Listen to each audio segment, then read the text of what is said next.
الحمد للہ وکفا وسلام علی عبادہ الذین اصطفى اما بعد اعوذ باللہ من الشیطان الرجیم بسم اللہ الرحمن الرحیم لقد کان لکم فی رسول اللہ اسوۃ حسنۃ لمن کان یرجو اللہ والیوم الآخر وذکر اللہ کثیرا وقال النبی صلی اللہ علیہ وسلم خیرکم خیرکم لأہلہ وَأَنَا خَيْرُكُمْ لِأَهْلِي او کما قال علیہ الصلوۃ والسلام۔ محترم بزرگوں دوستوں، چونکہ یہ مہینہ ربیع الاول کا مہینہ چل رہا ہے، جس مہینے میں اللہ کے رسول کی آمد بھی ہوئی اور آپ صلی اللہ علیہ وسلم کی رخصتی بھی اسی مہینے میں ہوئی، دنیا کے اندر تشریف بھی لائے اور دنیا سے پردہ بھی اسی مہینے میں فرمائے۔ اسی مناسبت سے آپ صلی اللہ علیہ وسلم کی حیات طیبہ پر روشنی ڈالنا مناسب ہے۔ دنیا کے اندر بسنے والے انسانوں کی زندگی کے دو رخ اور دو طرز انسان عام طور سے گزار رہے ہیں، ایک ان کا پرائیویٹ نجی زندگی، دوسری ان کی سماجی زندگی۔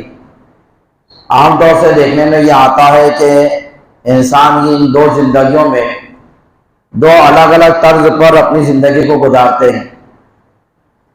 پرائیویٹ زندگی، جو نجی زندگی، گھریلو زندگی ہے، اس میں ان کا معاملہ کچھ اور ہے، اور جو سماجی زندگی، معاشرتی زندگی، باہر والی زندگی، خاندان اور دوست احباب، محلے والی جو زندگی ہے ان کی، اس میں ان کا طرز عمل کچھ اور نظر آتا ہے۔ باہر والی زندگی میں لوگوں سے اچھے سے ملنا، اچھے سے بات کرنا، لوگوں کے ساتھ اچھا سلوک کرنا، یہ بھی دیکھنے میں آتا، اور انہی کی زندگی جب گھریلو دیکھو تو ڈراؤنی، خوفناک، غصے والی زندگی گھر میں وہ لوگ گزارتے ہیں۔ انسان کی یہ دو زندگی کے دو الگ الگ کھانے اور دو الگ الگ رخ کیوں ہو گئے؟ اس کی سوچ اور وچار کی وجہ سے، اس کے اپنے خیالات، تصورات کی وجہ سے، کہ اس نے اپنے خود کے سوچ کو، اپنی فکروں کو اور اپنے طرز عمل کو، اپنا تجربہ اور بہت کچھ سمجھ لیا، جس کی وجہ سے وہ یہ زندگی گزار رہا ہے کہ لوگوں کے سامنے کچھ اور ہے اور گھریلو زندگی کچھ اور ہے۔ لیکن چونکہ ہم سب مسلمان ایمان والے ہیں، ہمیں اپنی دونوں بھی زندگی کے اندر ہمارے نبی کو دیکھنا ہے اور اسی زندگی کو اپنانا ہے۔ اگرچہ ہمارے مزاج جو بن رہا ہے اس کے خلاف کیوں نہ ہو، لیکن ہمارے نبی کی زندگی ہی ہمارے لیے دنیا اور آخرت میں، دین دنیا، دنیا اور آخرت، قبر اور حشر، ہر جگہ ہمارے لیے کام آنے والی زندگی حضور کی زندگی ہے۔ ہمیں دونوں زندگی کے دونوں پہلوں میں، دونوں خانوں میں، انفرادی زندگی ہو، اجتماعی ہو، پرائیویٹ نجی زندگی ہو یا سماجی زندگی ہو، دونوں زندگی میں اللہ کے نبی صلی اللہ علیہ وسلم کی زندگی کو دیکھ کر اپنی زندگی کو گزارنا چاہیے، اسی میں ہماری کامیابی ہے۔ آپ صلی اللہ علیہ وسلم کی معاشرتی زندگی دیکھو، جس میں آپ صلی اللہ علیہ وسلم کی کچھ تعلیمات ہے اور کچھ آپ کا طرز عمل ہے۔ آپ کا طرز عمل بھی اور آپ کی تعلیمات بھی، دونوں بھی ہمارے لیے نمونہ ہے، اور جو آپ کی تعلیمات ہے وہی آپ کی طرز عمل ہے، جو آپ کا طرز عمل ہے وہی آپ صلی اللہ علیہ وسلم کی تعلیمات ہے۔ آپ نے زبان سے بھی کہا اور عمل سے بھی کر دکھایا۔ سماجی زندگی میں اللہ کے نبی صلی اللہ علیہ وسلم نے فرمایا کہ ہم لوگ لوگوں سے ملے تو کس طرح ملے۔ سب سے پہلی چیز، ملنے سے پہلے، گفتگو ہونے سے پہلے ہم لوگ ایک دوسرے کو دیکھتے ہیں۔ تو ایک دوسرے کو ہم لوگ دیکھ رہے ہیں تو اللہ کے نبی کا اس میں طرز عمل کیا کہ جب ہم اپنے گھر سے باہر نکلے اور کسی بھائی کے اوپر ہماری نظر پڑی تو ہمارا طرز عمل کیا ہونا چاہیے؟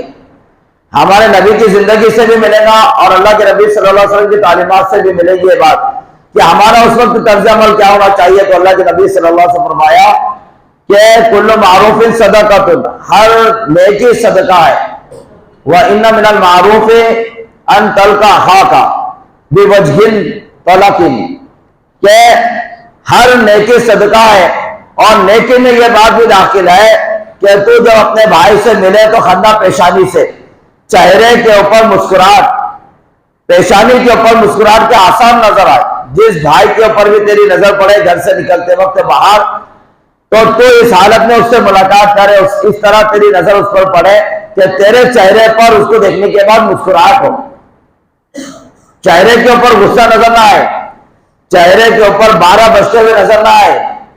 ایسا سامنے والے کو دیکھ کر یہ محسوس نہ ہو کہ یہ مجھ کو دیکھ کر اس نے منہ ٹیڑھا کر لیا، مجھ کو دیکھ کر اس کو ناگواری ہو گئی۔ اللہ کے نبی صلی اللہ علیہ وسلم یہاں سے سٹارٹ کر رہے ہیں اپنی سماجی زندگی کیسی ہونی چاہیے کہ ہم اپنے بھائی کو جب ملے تو ہمارے چہرے کے اوپر، پیشانی کے اوپر خوشی کے آثار ہو۔ اور اللہ کے نبی صلی اللہ علیہ وسلم کا رویہ اور طریقہ بھی یہی رہا کہ اللہ کے نبی جس صحابی کو بھی ملے، جس شخص کو بھی اللہ کے نبی نے ملاقات کی، خندہ پیشانی کے ساتھ میں ملاقات کی۔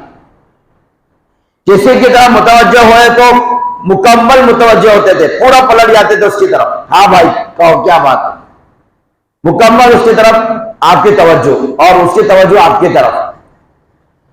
پھر آگے اللہ کے نبی صلی اللہ علیہ وسلم گفتگو بتا رہے کہ گفتگو کیسی ہو، جو قرآن نے آپ صلی اللہ علیہ وسلم کو حکم دیا کہ اپنے صحابہ کی اس طرح تربیت کیجیے، گفتگو کیسی ہو، سورہ بنی اسرائیل کی آیت کہ ہم جب اپنے بھائی سے ملاقات اور بات کریں، ملاقات ہوگی خندہ پیشانی سے، چہرے پہ مسکراہٹ اس حالت میں مل رہا ہے۔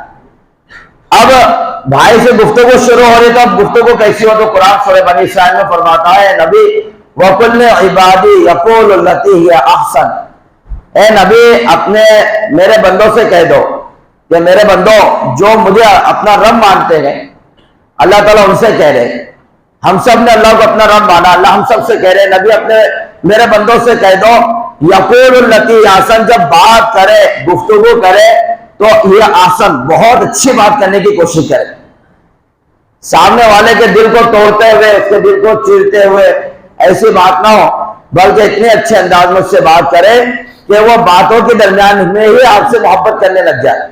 اور یہی اللہ کے نبی کی پوری زندگی رہی کہ آپ کے صحابی اور اجنبی بھی اگر آپ سے آ کے ملتا اور آپ سے گفتگو کرتا، مسحور ہو جاتا، آپ اس کا دل جیت لیتے۔ بات ایسی ہو کہ دل کے اندر محبت پیدا کر دے، دماغ کے اندر سوچ کو بدل دے سامنے والے کی، ایسے گفتگو اللہ کے نبی صلی اللہ علیہ وسلم کی تعلیمات، ہمارا اسلام اور قرآن پاک کہتا ہے کہ ایسی گفتگو ہو کہ ہم جب کسی بھی بھائی سے گفتگو کریں تو اتنی اچھی انداز میں ہماری گفتگو ہو کہ اس کے دل کے اندر ہمارے بارے میں محبت آ جائے، اس کے خیالات ہمارے بارے میں بدل جائے، نہیں ہم بہت اچھی بات کرتے، کیا بات کرتے ہو۔ یہ ملنے کا طریقہ اور بات کرنے کا طریقہ اسلام نے اور ہمارے نبی نے ہم کو بتایا۔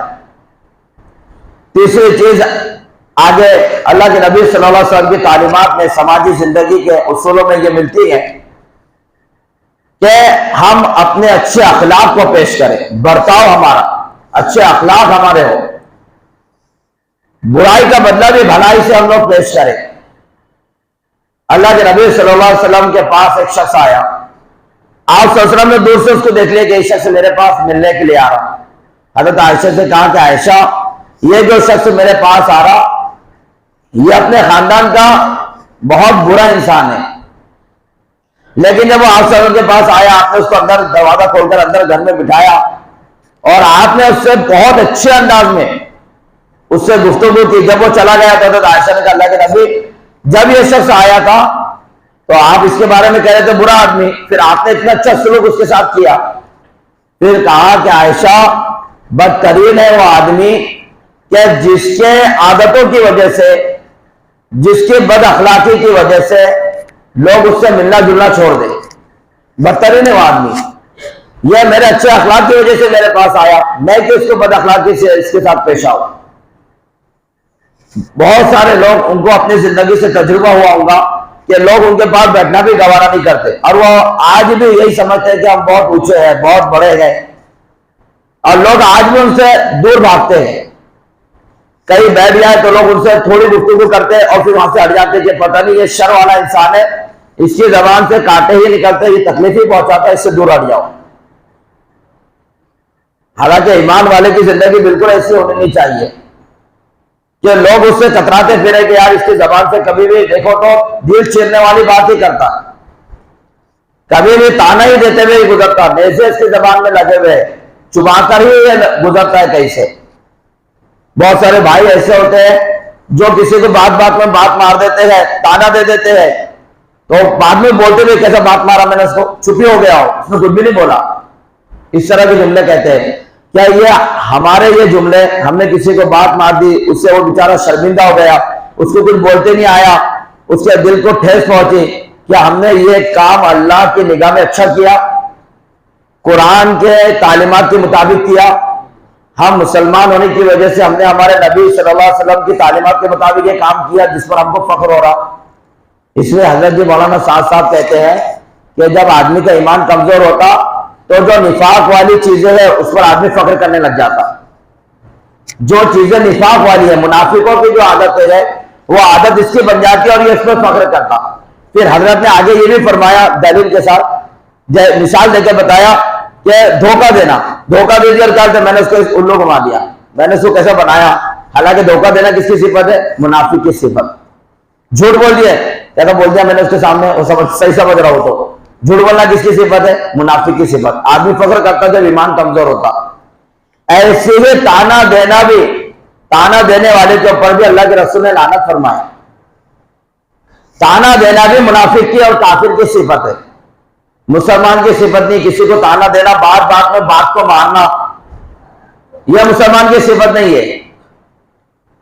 تو یہ صفت آدمی کے اندر آ جاتی ہے جب اس کی خود اپنی تربیت کی وہ فکر نہیں کرتا اور جب اس کا ایمان کمزور ہو جاتا ہے تو یہ منافق والی صفت اس کی زندگی میں آ جاتی ہے. وہ کیا کہتا کہ ایسی بات میں نے کہا کہ چپ ہی ہو گیا، شرمندہ ہو گیا، دوبارہ بولے گا بھی نہیں. وہ نہیں، ایسی گفتگو نہیں کرنی چاہیے جس سے کسی کے دل کو چھنی کر دیتے، کیونکہ کل قیامت کے دن یہ دل توڑنے کا جواب اللہ کو دینا پڑے گا. یہ جو خطبے کی کتاب پڑھی جاتی ہے اس کے اندر یہ حدیث بھی بیان کی گئی کہ کل قیامت کے دن جب اللہ پوچھنے پہ آ جائیں گے تو یہاں تک بھی پوچھیں گے کہ تم نے اپنے بھائی کے کپڑے کو ہاتھ لگایا تھا تو تمہاری ہاتھ لگانے کی نیت کیا تھی؟ اپنے بھائی کے کپڑوں کے وہ ہاتھ لگایا تھا، کیوں لگایا تھا؟ حقیر سمجھ کے لگایا تھا. اپنے بھائی کی طرف دیکھنے کا بھی سوال اللہ قیامت میں کریں گے. تم نے اپنے بھائی کی طرف دیکھا تھا اور دیکھنے کی نیت کیا تھی تمہاری؟ اس کو حقیر سمجھ کر دیکھا تھا، اسے ذلیل کرنے کی نظروں سے اس کو دیکھا تھا. ہم اپنی ذاتی زندگی، ذاتی تجربے والی زندگی اور اپنی سوچ وچار والے بننے کے لیے یہاں نہیں آئے، بلکہ اللہ اس کے رسول والی زندگی کے لیے دنیا کے اندر آئے. ہماری زندگی اللہ اس کے رسول، اللہ جیسا چاہتے اور رسول اللہ جیسے گزار کر گئے وہ زندگی. تو پہلی چیز یہ کہ جب ملیں گے تو خندہ پیشانی سے گفتگو ہو. تو قرآن کہہ رہا ہے بہت اچھی گفتگو کرو. دوست سے کیوں نہیں گفتگو کرتے؟ بے تکلفی کیوں نہیں تمہاری ہے، لیکن اچھی گفتگو. اور تیسری چیز قرآن کہہ رہا جس میں فرمایا ادفع باللتی احسن، کتنا بھی سامنے والا بد اخلاق ہے آپ کا دشمن ہی ہے، آپ سے اس کی دشمنی ہے، لیکن جب آپ اس سے پیش آؤ اچھے اخلاق سے اس کے ساتھ میں پیش آؤ. اللہ کے نبی اس شخص سے ملے جو کہ بدترین شخص تھا پورے خاندان کا، لیکن اللہ کے نبی اچھے انداز سے اس سے پیش آئے. اور چوتھی چیز یہ ہے کہ بد اخلاق آدمی کا بھی جس نے ہمارے ساتھ بد اخلاقی کی، برا سلوک کیا، اس کے ساتھ میں بھی اچھا سلوک کرے. یہ بھی اللہ کے نبی کی زندگی سے ملے گا. ایک شخص دیہات کے رہنے والے آئے، دیہات کی صحابی دیہاتی شخص تھے اور اللہ کے نبی چادر اوڑے ہوئے تھے. آپ کی چادر کو اتنے زور سے کھینچا اس نے کہ آپ صلی اللہ علیہ وسلم کی آنکھوں میں آنسو آ گئے گلا دبنے کی وجہ سے. پورے صحابہ حضرت عمر بھی موجود ہے، صحابہ مارنے کو دوڑے لگے، میں نے منع کیا. پھر اس نے کہا کہ بھائی کیا چاہتے مجھ سے؟ اللہ کے نبی کہہ رہے اس سے، اتنا بدسلوکی کرنے والے سے کہہ رہے بھائی مجھ سے کیا چاہتے؟ تو کہا کہ دیکھ محمد یہ اونٹ لے کر آیا، یہ پورا بھر کر مال ہونا مجھے، تو اپنے باپ کے پاس سے یہ مال نہیں دیتا. یہ وہ شخص کہہ رہا اللہ کے نبی کو. اللہ کے نبی مسکرا رہے، کہا کہ ٹھیک ہے یہ بھر کر میں مال تمہیں دے دوں گا. پورا اونٹ بھر کر اس کو مال دیا، اس کو محروم نہیں کیا، اپنے اخلاقی پیش کیا اس کے سامنے.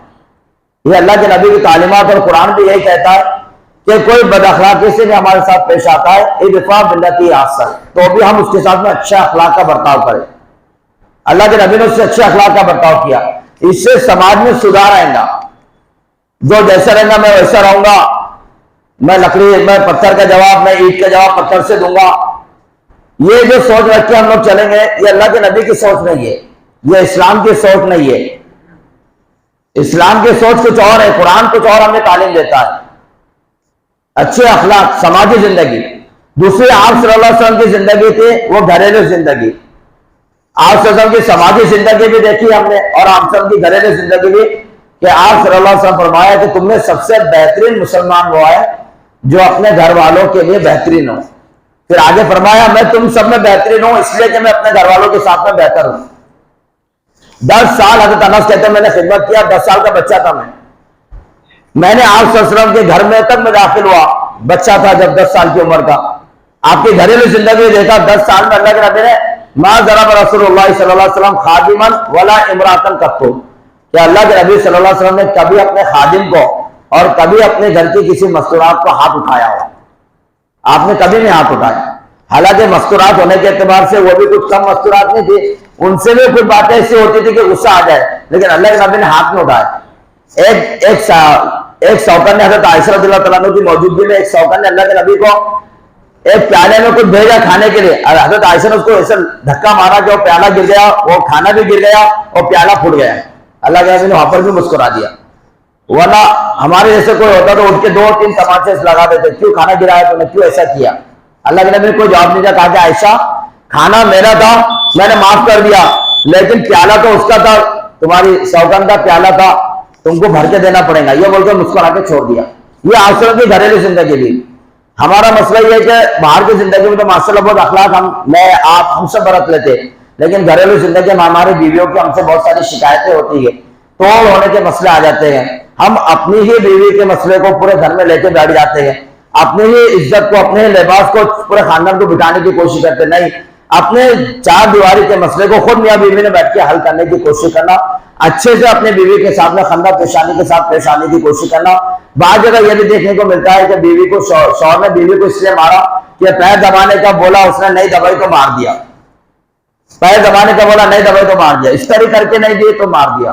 کپڑے دھو کر نہیں دیے تو اس پر بھی اس نے اپنے شوہر نے اس کو مار دیا. انہوں نے کہا کہ میں کل دھو لوں گی، آج نہیں دے سکتی، کل استری کر کے دوں گی، آج نہیں دیتی. اس پر بھی شوہر نے اپنی بیوی کو مارا. اتنی باتوں پر کل قیامت میں اللہ کے پاس ہم لوگوں کو اپنی دونوں زندگی کا حساب دینا ہے. اللہ تبارک و تعالی ہم تمام کو اللہ کے رسول صلی اللہ علیہ وسلم کی زندگی نصیب فرمائے.